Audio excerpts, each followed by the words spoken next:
Il movimento 9 dicembre schiera i trattori a sostegno della protesta. La manifestazione ha avuto luogo oggi nel primo pomeriggio a Villa del Bosco, sulla rotatoria da cui si dipartono le strade per Cavargere, Chioggia e Piove di Sacco. Inevitabili i rallentamenti e le code sulla Monselice Mare.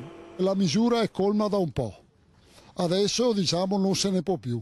Non possiamo uno Stato che permette che un suo cittadino si tolga la vita per sua colpa è uno Stato immorale che deve essere abbattuto e noi lo abbatteremo.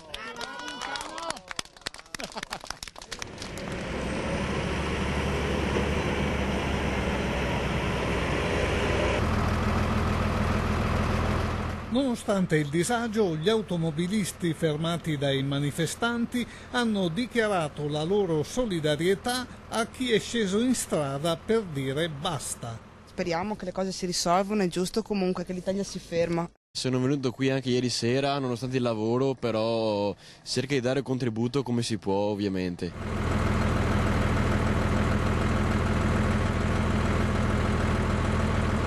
La protesta continua intanto anche negli altri presidi. Ieri sera sono state decise importanti iniziative che riguardano Verona, Padova e Vicenza. Le iniziative saranno messe a punto dalle varie province, comunque ci sono già iniziative su Equitalia. Venerdì ad esempio andremo alla Camera di Commercio di Verona per chiedere conto di alcune cose che ci sembrano un po' strane e quindi andremo a visitare tutti questi uffici che sono proprio gli uffici da dove partono tanti dei mali delle aziende italiane e venete. Nel presidio di Soave si continua a raccogliere le iscrizioni per il viaggio a Roma di domenica. Sono già stati prenotati 15 pullman e si stima che saranno almeno in 1500 i simpatizzanti del movimento ad ascoltare il Papa in piazza San Pietro.